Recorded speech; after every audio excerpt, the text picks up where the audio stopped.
Hey everybody, Bud Heaton, On Point Shooting, coming at you. Just finished up an awesome coaching session. I wanted to record this while the topic was on my mind, so I'm in my car right now. But anyway, what I wanted to talk to you about here for just a minute was something that came up in my coaching session that I think is really applicable in many aspects of our life. For whatever reason, it always comes up, and it's something that really inhibits our ability to excel in what we're doing. And that is our ego mind is what I call it. Essentially what that means is our ego trying to control an outcome or control a situation.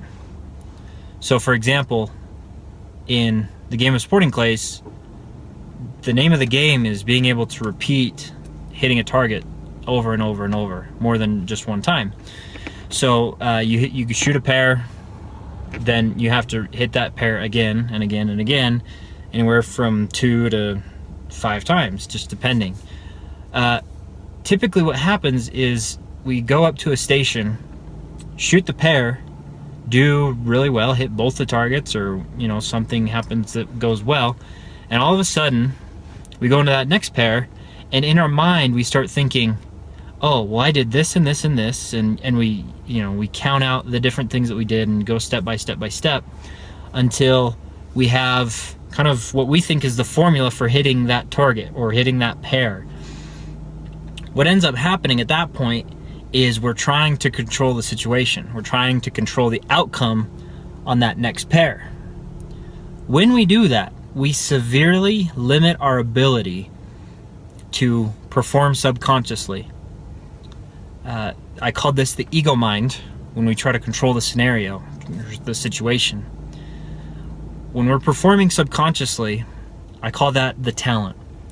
When our talent comes out, we're really excelling.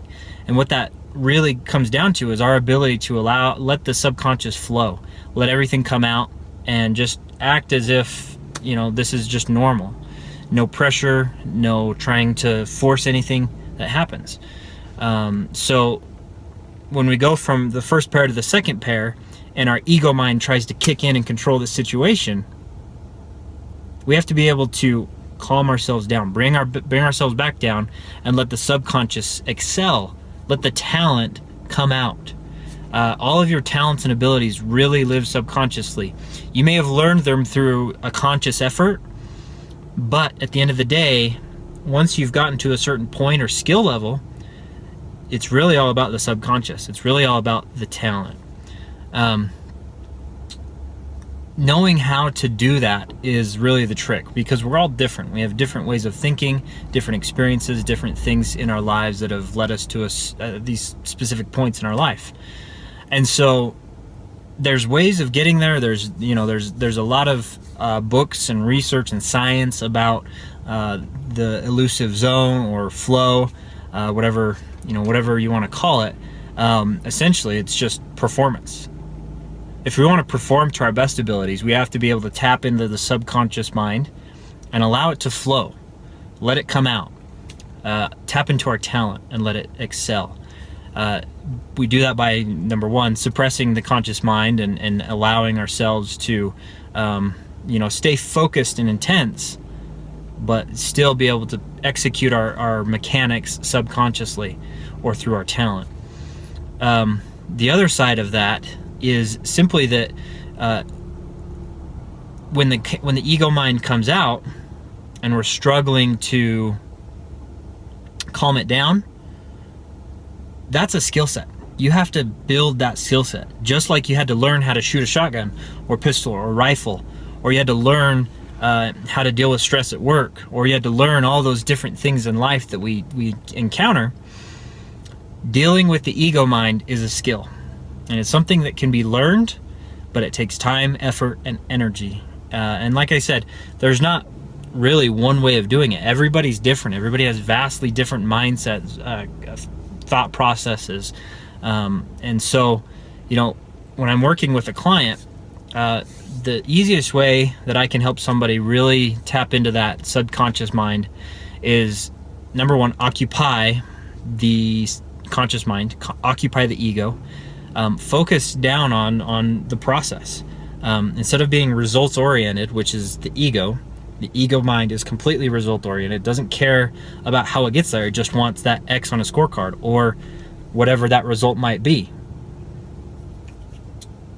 When we take that result and know that that's an outcome, but focus on what the process is, we can really let our subconscious come out. We can really let our talent come out because we're focused on the process to get a result, not the result to run a process.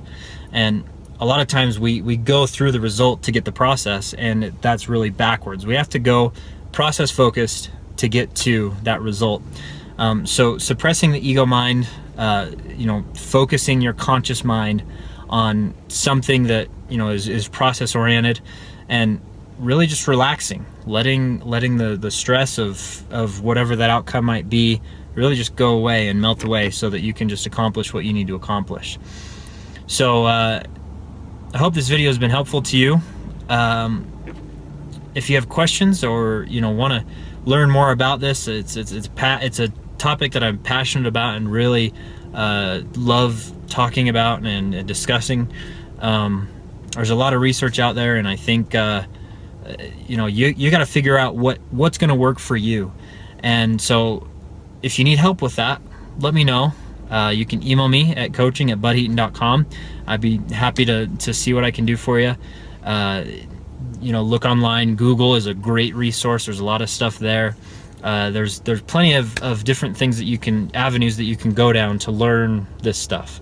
But I just wanted to share my thoughts with it as I finished up the coaching session tonight.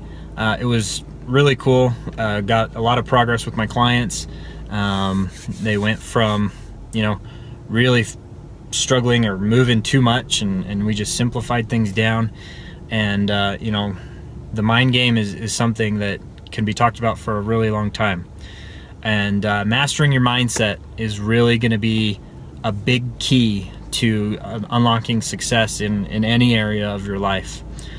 So I leave you with that. I hope you have a great day, evening, morning, whenever you're watching this, and we'll talk soon.